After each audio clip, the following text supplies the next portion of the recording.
Welcome back, everyone. It is week 6, and we start with the game of the night. Springfield High at Rochester. We expected a shootout.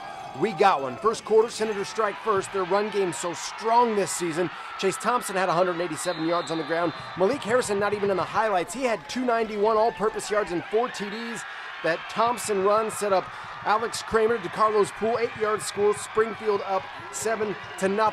It looked like they'd go up 2 scores. Very next possession, Kramer to Poole again. This one would be called back for a penalty, though. Mike Taylor not particularly happy about it, and it would be a costly penalty. Later that drive, Kramer will be picked off by Blake Paisley. Turnovers have haunted Springfield High this season, and Friday night was no exception. Wes Lunt and Zach Grant took it from there. A record-breaking night for both. Start with a bubble screen, Lunt to Grant. That's a first down. Then Lunt finds Grant on the slant across the middle. It's another first down. It gets the Rockets deep into their red zone. Then the play action to the right leaves Garrett Julie all alone to the left in the back of the end zone. 7-7 Senators led 21-14 at the break, though. To the second half where the offense has exploded. 4 touchdowns in 46 seconds. This is the last of those 4.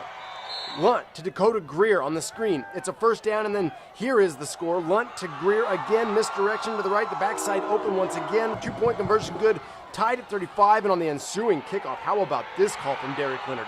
Onside kick, the Rockets recover it. That's gutsy.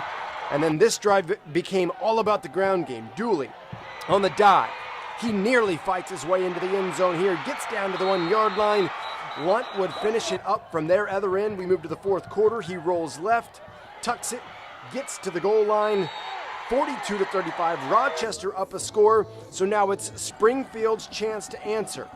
But the handoff from Kramer to Harrison is no good. Harrison such a great night, but the fumble gives it back to Lunt, and the Rockets one of 4 Springfield turnovers on the night.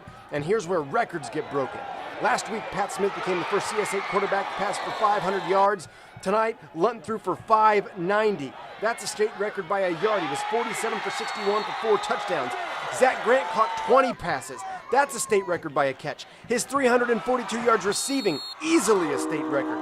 Dooley scores the touchdown to make it a 2-possession game, and Rochester takes it in a barn burner, 49-35. Elsewhere in the CS8, SHG, fresh off last week's win over Springfield, they hosted Taylorville tonight. Lots of offense from the Sykes, but let's start with Chris Harris. Packs some pop from the bottom right there. Sticks Seth Trulock. SHG would get the ball, and here is the passing game we talked about. Pat Smith to Michael Reilly. That's good for a stiff arm and a first down. Later that drive, if it ain't broke, don't fix it. Smith to Reilly. It moves the chains, and it sets up Tavion Whitaker.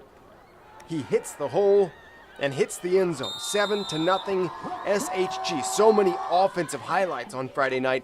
How about more defense? How about more Chris Harris? Lays the hit, forces the fumble. Taylorville would recover though, but Harris kept coming. He gets around the block on the outside. That is form tackling at its finest. You know, we used to call those big nasties. SHG would get the ball back, and they wasted no time. Pat Smith to Connor Bland. SHG rolls 48-0. To the Sangamo, where Auburn, looking to bounce back from last week's loss to Williamsville, they were tested in Riverton. Third quarter, the Trojans' defense steps up. This is a safety. Hard to see it, but it was. Made it 16-7 Auburn, and that was big. Next Hawks possession, Will Schneider finds Dalton Julian. He's all alone behind his defender. Eventually tracked down. A shoestring tackle would save the touchdown, but only for a couple of minutes. Jaziel King would take the handoff, bring it to the near side. He gets into your grill with the score, 16-14. Riverton back within 2. But on the ensuing kickoff, Riverton boots it. Jared Krofchek, one of the outmen, he picks it up on the hop, and he's got a seam. He's going to run for a while. He would eventually be tracked down, drug out of bounds. And here comes the Trojan offense. Austin Minch, a quarterback on this possession. He's going to run it. Like I said, he's going to throw it to Jeremy Glandon, but a big hit from Julian saves a first down. But they couldn't hold Auburn down forever. Corbin Clark at under center now. He finds Wes Copeland for the score. Auburn goes on to win. Last stop of the night, a quick one in New Berlin. Bullets up 42-6 when we rolled in. Bullets driving late in the first half, and This is the only mistake they made in the first half, apparently. Nick Rossetti, one quarterback to another. Scotty Taylor with the interception. Rossetti's night was done, though, at halftime. He had done plenty in the first half. Josh Lindsay, apparently the heir apparent. Couple big runs, with the second one being a touchdown scramble. The last score of the night for Williamsville, who goes on to win 49-20.